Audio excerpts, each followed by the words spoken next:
आप सभी को प्रणाम करता हूँ। मंच पर उपस्थित अपने सभी कवि मित्रों को, कवि अग्रजों को प्रणाम करता हूँ। माँ सरस्वती को प्रणाम करता हूँ। मुझे नहीं पता था प्रणाम ही करता रहूँगा, फिर मैं कविता नहीं पढ़ पाऊँगा। और आप सबसे निवेदन करता हूँ, मेरे स्वागत में दोबारा जोरदार तालियां बजाएं।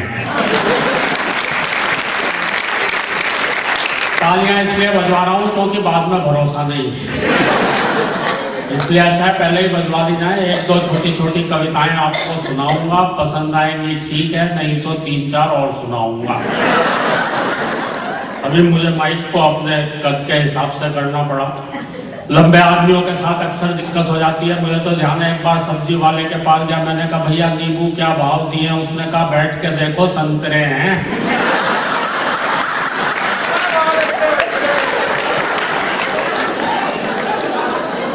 और देख रहा हूँ यहाँ छोटे छोटे बच्चे भी बैठे हुए हैं। इन बच्चों को विशेष प्रणाम किया, इनके चरण छूना चाहता हूँ।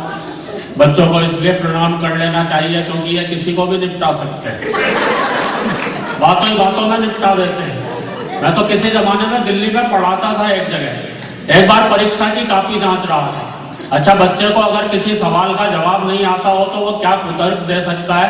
किन्हीं नेताजी का नाम था, बड़ा अटपटा सा नाम लिखा हुआ था, बताओ फलाने नेता कौन है? बच्चे ने लिख रखा था ये बहुत ही जहरीला कीड़ा होता है, बोले खेतों में पाया जाता है, हरे रंग का होता है। बच्चे की मर्जी कुछ भी लिखता रहे, लेकिन जो अंतिम बात बच्चे ने लिख रखी थी उसके लिए तो मैं भी बच्चे के लिए तालियां बजा गया। बोले खेतों में पाया जाता, हरे रंग का होता है, और जिस फसल के ऊपर लग जाए उसे नष्ट करके ही छोड़ता है।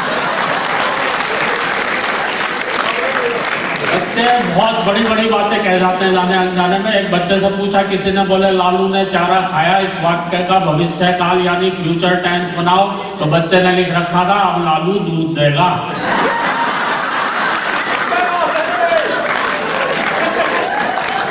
अच्छा, एक बच्चा उसका भी उस्ताद, उसने उसका भी भविष्य काल लिख रखा था, बोले बाद में वो गोबर भी कर सकता है। बच्चे किसी को नहीं छोड़ते, बच्चे तो बच्चे, बच्चियां तक आजकल की ऐसे जवाब दे देती है। एक बच्ची से पूछा किसी ने, बोले राम लक्ष्मण तो ठीक, पर सीता जी वनवास में क्यों गई? तो बच्ची शर्माते हुए बोली सीता जी का वनवास जाने में बहुत बड़ी सीख है, घर में 3-3 सास हो तो जंगल ही ठीक है।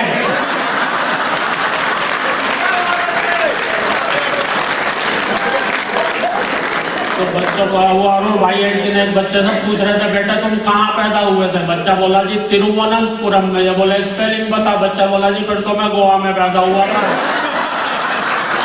एक बार इन बच्चों के लिए तालियां बजा दे जिससे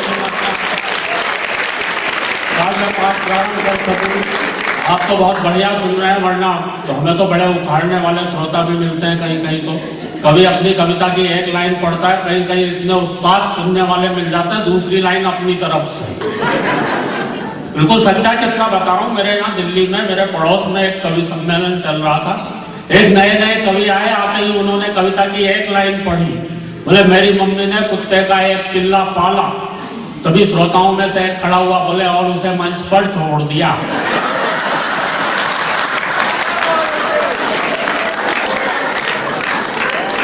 ये तालियां बजाने वाली बात नहीं थी, ये कविता मैंने नहीं सुनाई, किसी और एक कवि ने सुनाई थी। यहाँ पर भी नहीं है, पर इस तरह की दिक्कतें अक्सर हमारे साथ आती रहती है। हमारे एक गीतकार एक जगह गीत पढ़ रहे थे, बोले धरा बेच देंगे, गगन बेच देंगे। तभी एक खड़ा हो गया, बोले भैया ये बता दे फिर कहाँ रहेंगे जब सारी चीजें बेच दोगे? तो अभी पिछले दिनों में जेल में गया, हंसने की बात नहीं, वहां कवि सम्मेलन था।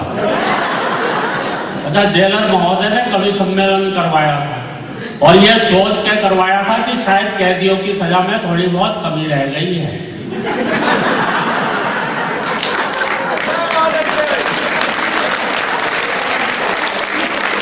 बोले इसलिए सबको कविताएं सुनवाई जाए। अच्छा, नीचे वहां सारे कैदी बैठे हुए थे, लाइन लगाए हुए। एक कवि आए वीर रस के थे, बड़ी जोर से चीखते हुए बोले आदमी यूं हालातों में जकड़ा ना जाता, आदमी यूं हालातों में जकड़ा ना जाता। नीचे एक चोर कैदी बैठा था, बोला भैया कुत्ते की पूंछ ना दबती तो मैं पकड़ाना जाता। एक बार तालियां बजाकर बताएं मुझे कि वरना कवियों के साथ वाकई में दिक्कतें होती है। एक छोटी सी कविता इस बात को लेकर कि सड़क पर दौड़ते हुए एक आदमी को हमने रोककर पूछा कहां, बोला आत्महत्या करने। मैंने कहा इतनी सी बात तो मैं तुम्हारे बहुत काम आ सकता हूं, तुम्हें अपने साथ किसी कवि सम्मेलन में ले जा सकता हूं। मैंने कहा इतनी सी बात तो मैं तुम्हारे बहुत काम आ सकता हूं, तुम्हें अपने साथ किसी कवि सम्मेलन में ले जा सकता हूं। वह बोला बस बस रहने दीजिए, ये जुर्म मत कीजिए, आपको मालूम है मैं आत्महत्या करने क्यों जा रहा हूं।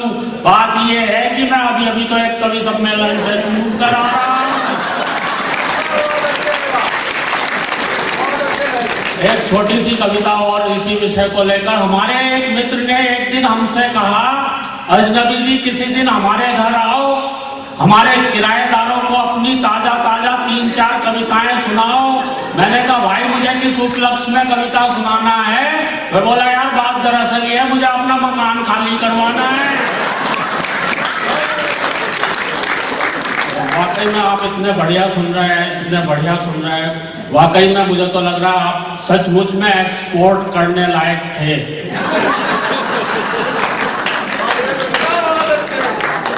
और बीच बीच में आप तालियां बजाते रहेंगे तो हमें लगेगा, वरना हम कवियों का एक वरदान प्राप्त है कि हमारी कविता पे जो श्रोता ताली नहीं बजाता उसे अगले जन्म में घर घर जाके ताली बजानी पड़ती है।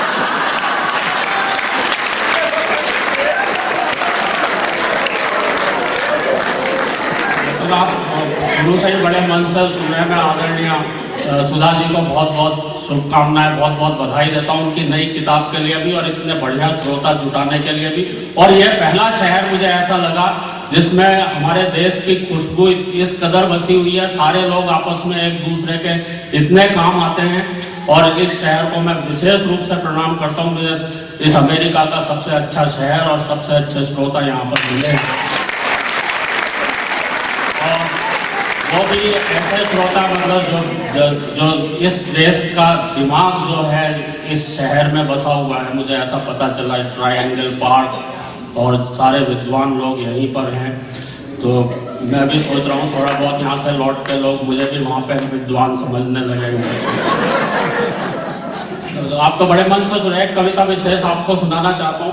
मैंने भीड़ पर बहुत कविताएं लिखी है, तरह तरह के प्रयोग किए मैंने हास्य व्यंग में। वरना हास्य व्यंग में प्रयोग करने में क्या, हम लोग हास्य के लिए हमें कहीं इधर उधर भी नहीं जाना पड़ता। हम लोग सुबह सुबह उठते हैं, जल्दबाजी में होते हैं, अखबार पढ़ते हैं।